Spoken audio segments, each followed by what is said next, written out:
What's going on, y'all? It's Greg. Greg said it live here. Can y'all hear me in the building? What's going on? Screen just did a little crazy flash mess here. Let me see. Make sure y'all can hear me here. Can you hear me pretty good? Can you hear me pretty good? Just in case this thing want to be silly. Put my little mic in right there. Well, it's Sunday again. Tell a friend, tell a friend. Oh.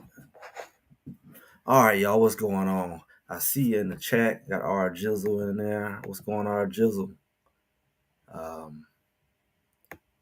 Got DJH here. What we got in the building here? Yaba, what's going on? I hope I said that right. Is it Saeed? What's going on? What's going on? Look, this is my Sunday live. Like I say, we do this like at the end of the week, kind of like summarizing everything. Sundays kind of can be busy, you know. I have little stuff to do, so I push it to 2:00, get stuff done in the morning, have stuff to do, and sometimes in the evening. So, like the Good Baptist Church say, won't be before you long here. But I had to stop by, y'all. We had Thursday with B Watts, we did that, and we had a nice little conversation. And if you look at what I talked about all week, you get your idea, like, kind of can encapsulate what happened the whole week, because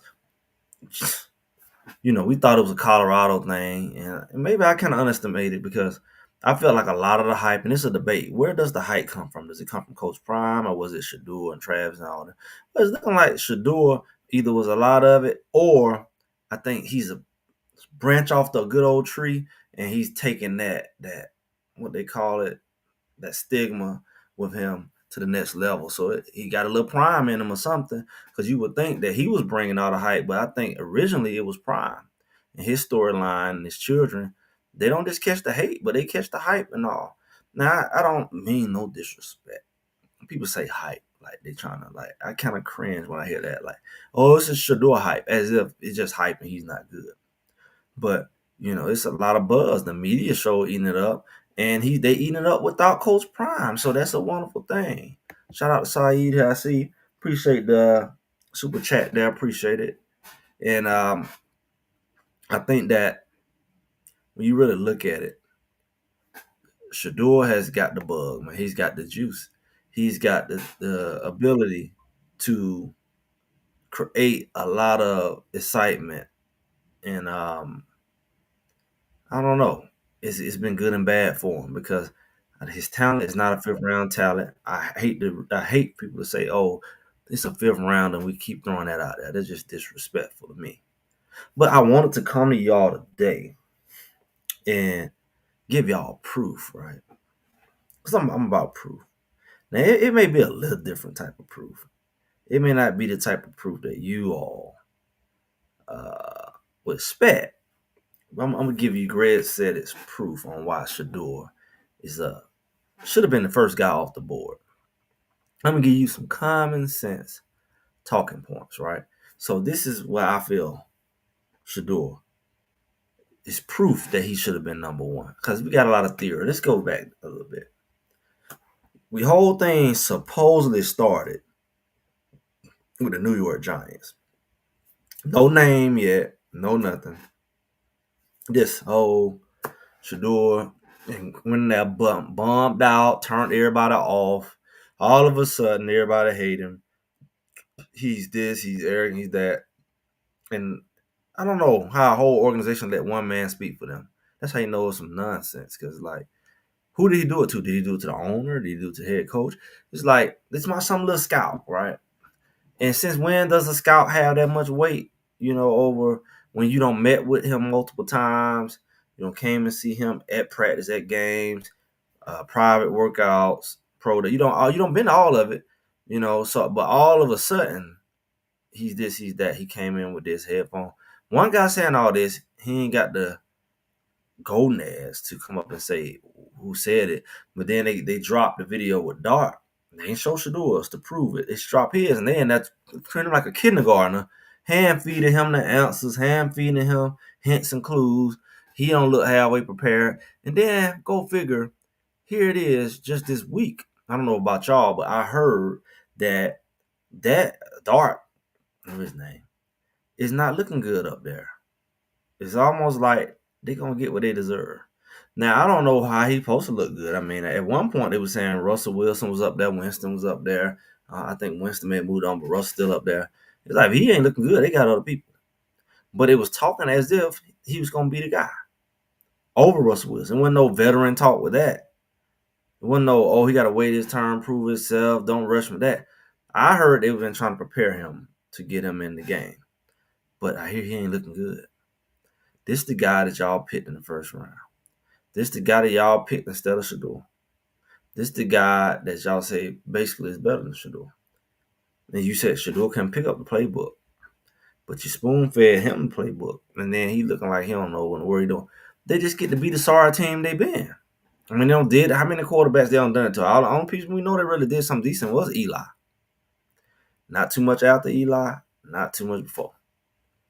And that's interesting because if you look at that, Eli really made them look like a program that's really doing something. Because outside of Eli, what does New York Giants? What's New York anything have done? New York Jets ain't did nothing. New York Giants ain't did nothing. So what are we really talking about? What are we really talking about here? What y'all say here? Jason overuses the fifth round. Yeah, they just throw that thing around trying to like think they slick. He said people say Shedeur does have a strong arm again. But he could throw it further than them. He throw it a mile in the air, 50, 60 yards downfield. He's done it consistently. What's a strong arm? What is baseball? What you measuring the miles per hour, or you measure the fact that if his arm is not strong, then that means that he should have more interceptions. If the arm's not strong, that means he shouldn't be the highest completing guy. Unless he's just throwing the ball right next to him. I mean, how does he get the ball to all these people? How does he have all these records? His arms had to get the ball there.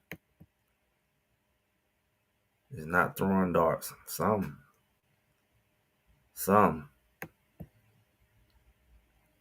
That's what they get. Oh, they're going to get a lot. I mean, they already been getting it. They should drop the video. The people saying so that will follow. So if they drop the video that the Cleveland organization and the Sanders will drop a lawsuit, I don't know. What video? What video that they dropped? You talking about? Are you talking about New York? You talking about if New York drops the video? Yeah, I don't know how they measure arm strength. I mean, if they catching the ball, who cares? Who cares? Coach Prime called when the interview reports came out and told him, Coach Prime, that none of it happened and he was in an interview. You know what I'm saying? But you're not hearing that as the prominent talking point. You're not hearing that, which is interesting. What's going on? It's interesting that that they can lie, and it's kind of defamation. And when you look at that, it's kind of like you need to pay for that kind of defamation because it literally cost him millions of dollars. So it really should be a lawsuit because if you put something out there that was a lie, you better be able to back it up. And so you don't have to come up with the footage. I mean, it's opinion, but opinion based off what? Because if you make a bold-faced lie about somebody and it costs them money, that's the epitome of defamation. It's the epitome of defamation because, I mean, he hasn't had a history of picking up offenses before. He's been interviewing since he was a baby, and his personality is not the most egregious or cringe, really. I mean, he's very likable, mild-mannered. He's not aggressive. He's good with questions. So it's like, out of all people. But let's get back to why I can prove he should have been number one off the board. Yeah, we can go all the way back to Coach Prime saying, for the last couple of years, you're going to be number one, Travis be number two, or vice versa. Well, Travis went number two. So that theory is pretty close because Travis is going to be either number one or number two. The question is, who replaced the number one? Another quarterback. Because we knew that number one team was going to get a quarterback. Now, let's have a conversation about what type of team usually needs a quarterback. It's usually a losing team, And usually when you lose, it's one or two reasons. This is basic elementary stuff. It's either your offense was really bad, or your defense was really bad, or both. Most likely both. Because either you can't keep up with other teams scoring, which means your defense sucks and your offense is either low power or not power enough to keep up, or you're just both this garbage. Now, out of all the quarterbacks that was picked, which of those quarterbacks has proven that they can function in that type of environment? Oh, I ain't gotta wait. I ain't gotta wait long. Which quarterback turned around losing programs in a year or two? Which quarterback actually had to play on a losing team and help them win? Who's proven to do that? Proven. You say proof. Did Cam Ward turn around Miami? Actually, Miami's supposed to went to the playoff the year before they did some dumb mess, didn't take a knee or whatever they did. And Miami was not a losing team when Cam went down there. Ole Miss haven't been a losing team. I mean, they ain't been dominant in the SEC. They probably never be dominant in the SEC. But I mean, you're not in a losing program at Ole Miss. They not the top tier, but they definitely not a losing program because they gonna slip. Somebody gonna slip to them every year. You mess around with Ole Miss, they'll beat you. Auburn, somebody gonna lose to them every year. That's trying to get into the playoff with them. So it's not Ole Miss. And then you look at Louisville. Louisville been doing pretty decent. That boy won the second round to the Saints. Who? I mean, even Dylan Gabriel. I mean, he went third round. I don't think nobody else was checking for him, but he would have been seventh round a free agent if the Browns didn't get him because nobody was checking for him. You really think about it. They saved him. But even him, he was at UCL. Okay, he felt he was too big. He went to Oklahoma. Oklahoma's not a losing program. Then you went to up there where you was right behind Bo Nix up there at Oregon. They just went to the playoff the year before. Same, a lot of players back, same coach. You just plug and play into a system. You didn't have to build anything. You didn't have to turn nothing around. So why would a losing program want to get somebody who haven't proven to turn around a losing program? Like everybody that you would choose, they come from winning programs. That's backwards. So it's rare that you have a guy that in the last couple of years can show you not only am I a top quarterback and I put in all these numbers and records and whatever, but I did it in a short time window with a program that was garbage before me. Not 500, not barely making it, not making it to the conference, but literally a 1-11 team. And in 2 years you got them one game away from the bowl game, conference game, and potentially you got them to the bowl. Potentially could have got them to the college playoff and the extended playoff first year if you got them to the conference and they won. But it's a team that was 1-11. Who else can say that? Oh, y'all here? We here? Help me out. Who else? Who else can say that? How they coordinated the second trade? They were working on it. Yeah. They were, with the whole thing. You heard that with the game, with the show. I seen a documentary on YouTube, I believe, about the Jaguars and how they got Travis Hunter, that whole process. Yeah, they've been working on that. They knew they were gonna trade that position. They want to get some first round picks next year or something. I guess they're not worried about this year. Yeah, they gonna have to do something because they gave up Shedeur on some nonsense like that, and they go lose. I mean, everything gonna backfire. What I say, a lot of people don't have the right to be that type of negative because you already in that position. All these number one, number two, number three, and some people trade up or whatever, but for the most part, all these teams that's in that position, anywhere near that, they are in that position because they suck. Their team's been losing. They don't. The coach don't want to admit it was him. It's not the coaching, but at the end of the day, you don't have the quality players there, which means you drafted these players. This your team. So that's your history. You've shown the tendency to not how to vet out players. And then you as a coach, that's just you. So how do you get to the point where you're able to, I don't know, have some credibility about who you say is good and who's not good? Because Shedeur, you say he didn't have the value of a first round pick, but then you waited to the fifth round. You didn't get him in the third, you didn't get him in the other round. You got him in the fifth, so you said that's his value. Well, it's interesting because Shadeur's the only quarterback that's proven that he can turn around a losing program. But it's another thing that he's also proven. He's proven he can lead a locker room. He's proven that he can win over a locker room and make people want to play for him. Now, show me when the last time Cleveland had that. Show me at the professional level when you had anybody that showed up actually glad to go play there. Well, they wasn't there just to get a check because they're like, man, forget y'all. Y'all on some nonsense. I'm just gonna get my money and go on because y'all ain't trying to win.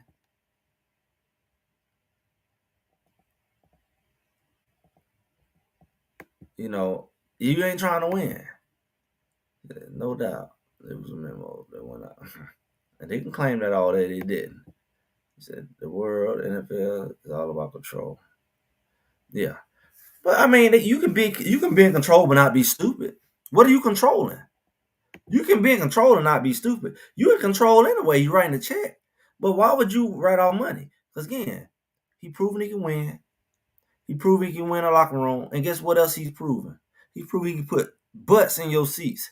He proven that he gonna sell tickets. He gonna sell merch. Everything that the NFL claim they about, entertainment, a quality product, he's able to contribute that to the entertainment and the fan base. So these are traits of what typically makes somebody a first rounder in anything.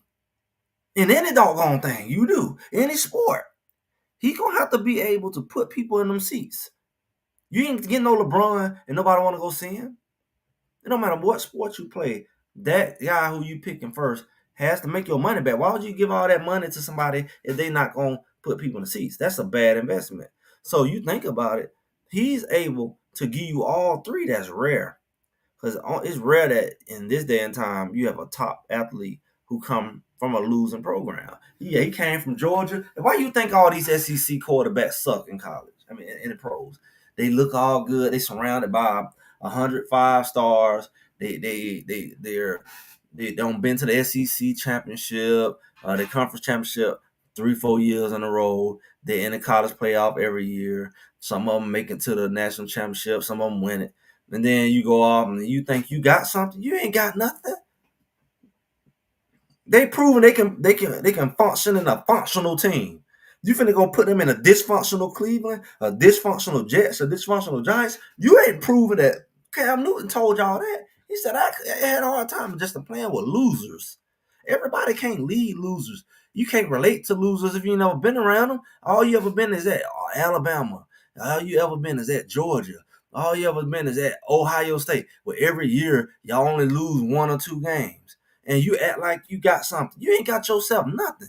You dumb if you think you do. You don't have nothing because they're not proven. They're not proven to be able to go in that environment and change it.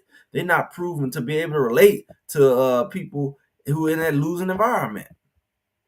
They're not proven to do that. So it's certain traits you gotta have to be a first round guy. And there's so many traits you have to be a number one guy. You don't let me tell you something. The dumbest this thing, who wants to see Cam Ward? Yeah, they're excited from a football standpoint. Oh, this supposed to be the best because they were sold that he's the best guy. But Cam Ward is no brand name. He's not necessarily going. Everybody gonna come see him play. You put him and Shedeur side by side, and they say pick who you want to go see. Everybody gonna pick Shedeur, and that factors in value that these clowns. That's how you know there's some clowns in Cleveland. Like I said it because you say value, he ain't got nothing but value. Before he touched the football, he ain't got nothing but value. He ain't even gotta do much, and he gonna sell out. He gonna make your money back. He gonna not only is he gonna sell out all your home games. Everywhere he go, it's since his whole college career and clearly now pro. Everywhere Shedeur go, the circus gonna fall on. Cause guess what? You come to my hometown, I want to see him play. All the people who supported him, Colorado, whatever, Jackson State. Now wherever he go, this is a large base of people already there. If you go to Atlanta, they already there. He go to Chicago, wherever he go, they already there. So he gonna put butts in seats everywhere they go. Them boys was selling out at Colorado and Jackson State. Everywhere they went. The team didn't even have their fans didn't show up on their own homecoming. They pack it out like this is what they do all the time. It ain't care if it was homecoming or not, they want them to sell out. So this ain't nothing just unique to Colorado. This is what they've been doing. So you got all of these factors, then you telling me he don't have no value. He's not valued as a first rounder. What other type of player other than a first rounder draws that type of attention? Media, that type of attention from the fan base, that type of attention from the players who want to play with them. Who does that with anything but a first rounder? You sound dumb. Show a fifth rounder that everybody wanted to play with. Show me a fifth rounder that the media talks about. Show me a fifth rounder that's gonna sell out your seats. Y'all's the only fools who want to say he's a fifth rounder. Everything about him and everything around him proves that he's a first round and number one draft pick. He checks all the boxes. He didn't become the golden arm. He didn't become the number one quarterback in the country as a fifth round pick. Sorry, name a fifth round pick in history. So I'm ignorant. I'm the ignorant one. Show me a fifth rounder in the history of college football who's the number one quarterback in the country. Y'all already look dumb by now because usually that person is their quarterback. One of them Heisman winners, if their quarterback or not, gonna win that trophy. Not somebody who wasn't even on the doggone top 10 Heisman list. And he went and won, what is it, Johnny Unitas Award, Golden Arm Award. How is that possible? And that's y'all some clowns. How is that possible where you can go and have somebody accomplish that level or whatever, and you don't even give them even acknowledgement of being in the race for the Heisman? Don't even be in the top 50 picks. How do you be that guy? You say we got a short quarterback year.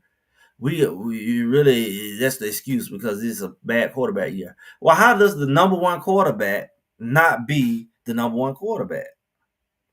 Or number two? Or number three?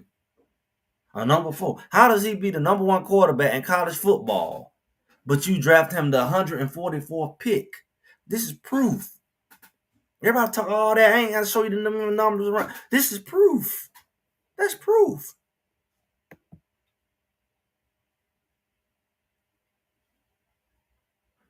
I definitely believe it was coming down off putting.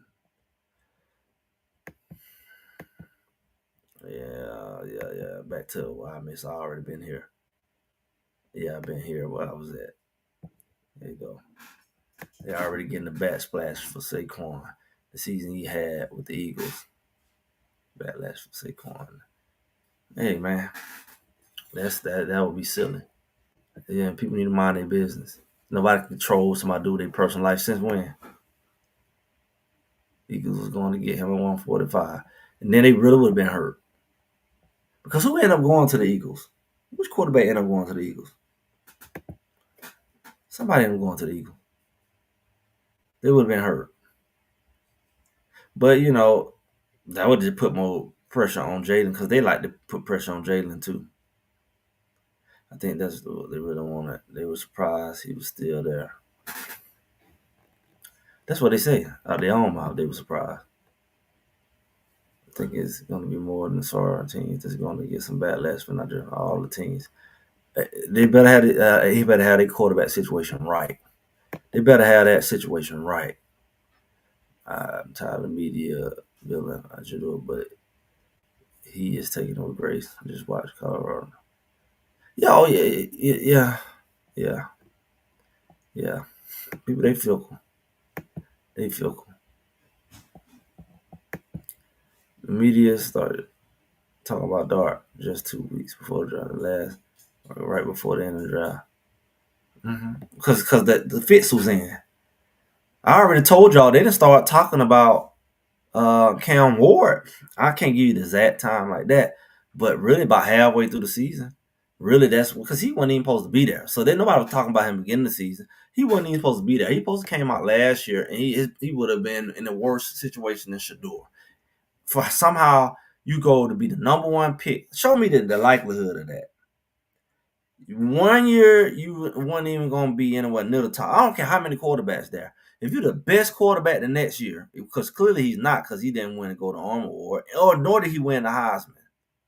He didn't win the Heisman. He wasn't even the top two in the Heisman. I don't know if he was in the top three, because we know Janty was a close second. I don't remember the numbers, but I'm saying is he the number one draft pick, and neither one of the top two Heisman candidates went over him. He went over in front of Travis. And then he didn't win no conference title. He didn't win no he didn't make the playoffs. Show me what reason they had to put him in there other than that he was the only person they can put over Shedeur. Now how they figure out how to put Dart and everybody else over him, that's the foolishness of it all. But they had to put somebody in Shedeur's place because Coach Prime had already prophesied Shedeur number one and number two. Now you can call them a false prophet, or you can call these folks imps, because they went out of their way to look stupid to make sure Shedeur didn't be number one. To even go that far and go put them at 144 was to show how bizarre they are. Because who else would you have put at the first quarterback out if it wasn't Cam? Because would you have put Dart? Dart was never going to be in that conversation. That's how you know they had over embellished the gap between Shedeur and Cam, because at the end of the day, the only other person who was ever going to be in that number one spot, it was only the conversation. Cam Ward, Shedeur, Travis, that boy Carter. They've been playing with them boards. That's everybody knew. It was never a question of how Shedeur would even been anywhere near the 144 pick. You already said it's a short quarterback list. And you only got one of those quarterbacks on that list who was considered the best quarterback in college football. And he's really been one of the best in history when it comes to his accuracy. His numbers have been very consistent. He didn't just have one great year. He's been doing this since a freshman. And to the point where they said, I bet you can't do it at the next level, and did it. And then he did it at two different conferences at the next level. And he had the wins to match it his second year. And they had, oh Lord, our little scheme about to get messed up if you go to conference championship. I mean, oh Lord, if you go to playoff, we can't help but to put them. That's why I said y'all got to help yourself, Colorado, because they're trying to screw you. Because a lot more people would have made it and been in a better position if they had went to the playoff. Because then they couldn't play you. Because you would have had accolades. They was trying to give Cam Ward the playoff. I don't say it this many times. They tried to help not Georgia Tech. They tried to help Miami so many times, and they really should have lost a couple more games. Then he would have really been screwed, because then his record would have been worse than Shedeur's or equal to it. He would not have no conference title. He didn't have no Heisman, and yet you still put him 143 picks ahead of Shedeur. That was Shedeur's spot. Like I said, it was his spot, and they took it. They gave it to Cam Ward, and that's what happened. Cam Ward was nothing more than a scapegoat. You don't believe me? What kind of number one pick? Not only is he not getting any recognition compared to this fifth round pick, who's really the real number one pick. That's why everybody talking about him like the number one pick. What number one pick? Nobody pay attention to the whole camp. You call it Shedeur hype all day. Nobody was ever checking on Cam Ward. That's why he walked up that stage just looking like lost. Like it was just set up stage for him to be number one pick. He know he didn't do nothing. He ain't win nothing. He didn't do nothing. He was a good quarterback, but he didn't do nothing to justify him being number one any more than Shedeur. His record turned out to be what? It really ended up being about 9-3, whatever. 10-3, or something like that. Because they just went to losing at the end. Georgia Tech, then they lost Syracuse. But they really should have lost to Cal, Virginia Tech. At least one of them. So you got to look at the fact that he ain't accomplished nothing great. But they made up in their mind they're going to make him be number one pick. Just like they made up in their mind next year that they're going to have little Arch Manning coming out. And he can go another year. He ain't even played yet. He can go another few years, really. But everybody act like he coming out. And they crowning him as the number one pick, the number one quarterback. And he ain't played nothing but some June bugs in the cupcake games. In the 3 games he don't played in his whole college career. And they already calling him a number one pick. But Shedeur, he ain't played nothing yet. He He ain't did this. He ain't did that. He got way more stats. He got way more accolades than this guy, Art Manning, who got nothing but potential. But y'all already giving him the number one pick. He ain't proving nothing, even at the college level. Nevertheless, what he gonna do in the pros? But y'all can do that. So it's like, so y'all can crown who y'all want to crown. Y'all can crown who y'all want to crown at the end of the day.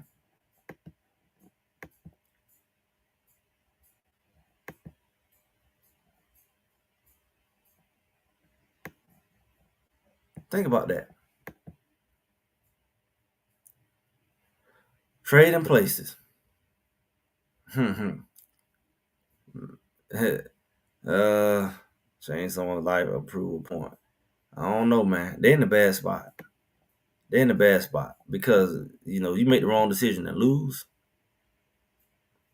People not gonna forgive you.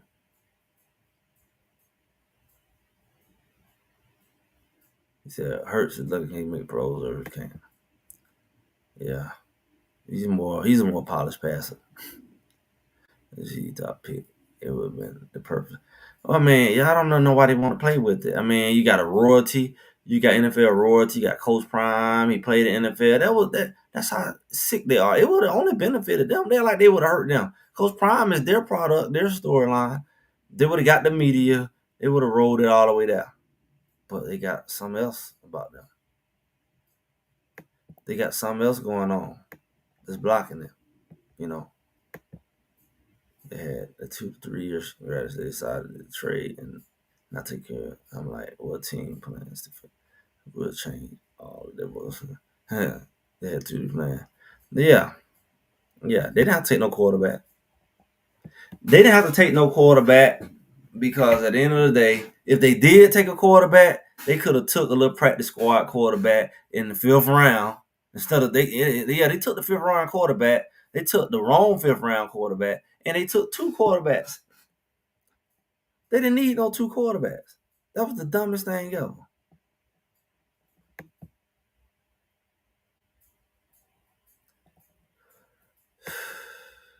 I don't know, man. I'm gonna catch these up and I'm gonna close on out, y'all. Cleveland, I love Cleveland.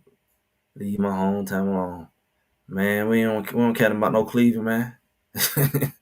if they better be worried about themselves. They better be worried about themselves. You love them, they better deal with it, cause I'm tell you, they can blow this bag if they want to. They blow this bag if they want to. They gonna be worse off. They were better off not messing with this situation and just go lose like they normally do. But if they drop this bag, man, yeah, yeah. Travis getting a little bit, because he Travis. He gonna go down there and catch a ball and flip and catch it between his legs or something, and he gonna make up for it on the field. Cam Ward is a good quarterback, but he's no brand. He's no personality. He's not the guy that's gonna stir up the players. He don't have the personality Shedeur have. That's another trait of a first round quarterback. He's not gonna have them boys locked in like Shedeur have. Shedeur know how to rally the troops, go work out, hang out together. That ain't Cam Ward. That ain't his personality. Yeah, 12 or second first. If it meant 2 after his father's side. I don't know, man. They need your dog. They're a losing team, yeah. When was the draft? I don't know the draft what? A month ago. Nah, 2 months ago almost.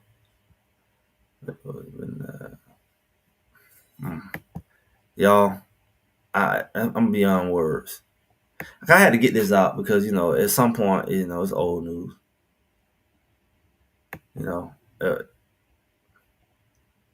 Shedeur is a Cleveland Brown. Sure is.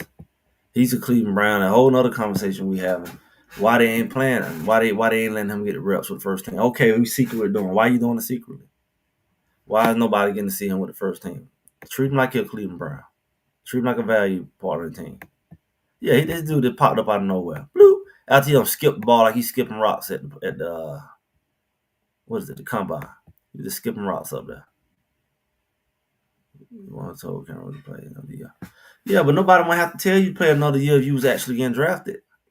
He wasn't finna get drafted because nobody was checking on him. Even though he was good, he was so overlooked. He was so underrated. So how do you go from underrated to the number one pick? It's not like he won a national championship or something. Like, show me anything that can justify that, y'all. Let me turn it around. Show me anybody who can go from a nobody to in less than 12 months the number one pick, unless you just really just did some crazy crap. I ain't talking about opinion. I'm talking about you took a team undefeated, y'all won your conference and went to the won a national championship. That's the only thing that really can show me how you went from nobody 1 year. Because every great first round pick, they could have came out the year before. It's like, I decided to stay, or I decided to increase my value, whatever. They could have went out the year before. He couldn't even come out the year before because his stock was down. What did he do to make his stock go up that high? That was overkill. Now he could have been a first round draft pick. Maybe he should have been a second round draft pick because he ain't do nothing. He had a good year. Oh, his arm talent, man. Everybody got arm talent. We talking about accuracy and playmaking ability and just that big play ability, that ability to bring your team back, ability to make a team something out of nothing. He ain't proven that. You ain't put him in a team that sucked. Because last time I checked, he was at Washington. He had the same record as Shedeur. So how does he 143 picks better? That means if he went number one, Shedeur should have been not far behind. If that's the case. Yeah. Yeah. They won 10 games. Okay. They end up losing to Georgia Tech. They end up losing to Syracuse. But they really should have lost 4 games. And he opted out of the bowl game. He opted out. He was playing and gave it over to somebody else. He didn't even want to finish the game. For what? I don't know. He had already played.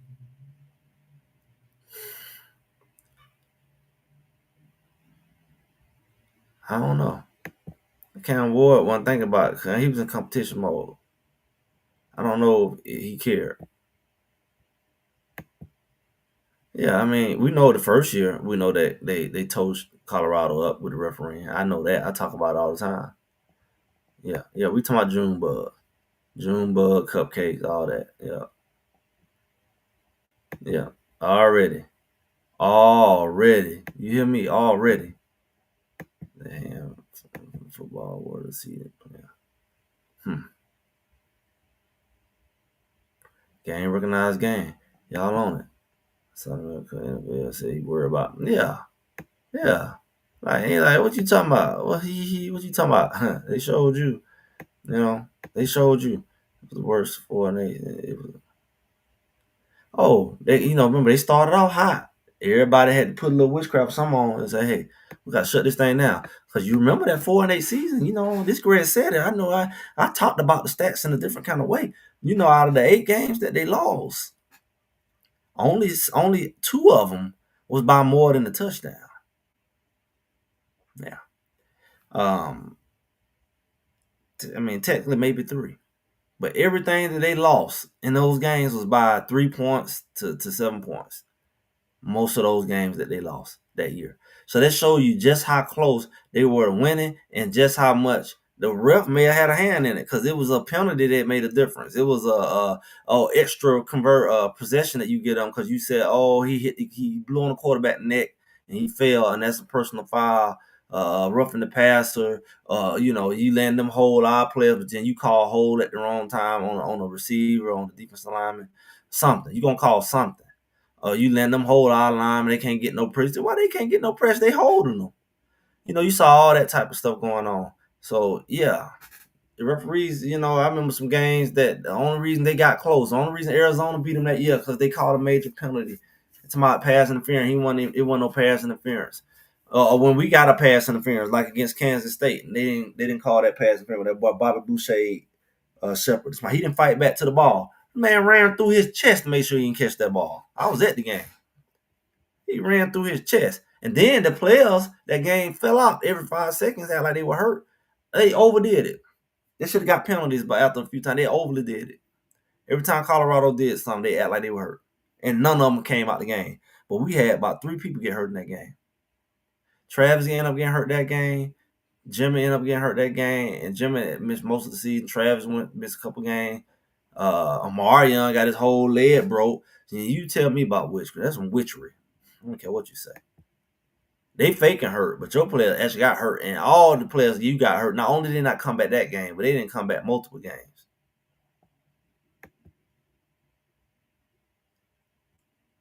Oh, yeah, for sure. We watched it. No, I tell you, that wasn't a 4-18. That team was probably 75 at worst. Yeah, they come block. Yeah, it is, but they had enough talent.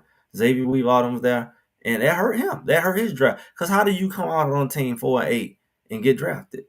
But see, if you was 8-4, then yeah, they respect you.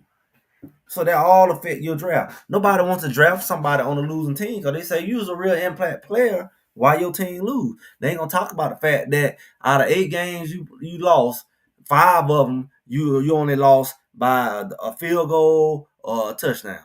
They ain't gonna talk about that. They just gonna talk about your record. Y'all, we ain't gotta go down memory lane with it. You know, yeah. Shedeur ain't avoiding nobody. You know, Shedeur ain't, because Cam ain't gonna outright be the guy who he like I said, he like that friend who you run with, boy. You kind of let your friend be throwing little slight jabs and everybody see it but you. He kind of like that. Like he don't act like he don't realize it. He's halfway don't mean it, but halfway he got a little jealous. It's something there, just in the twinge of like what he say. But anywho, y'all, I'm gonna go ahead and close. I gotta get some stuff done here today. I appreciate y'all coming through, hanging out. Make sure y'all like, share, subscribe, all that good stuff. I'm Greg. Greg said it. We're gonna try to get inspiration, motivation later on. I gotta go around some. I got some work done here, and y'all go ahead and enjoy the rest of y'all day. And I'll be talking to y'all soon. Y'all have a good one.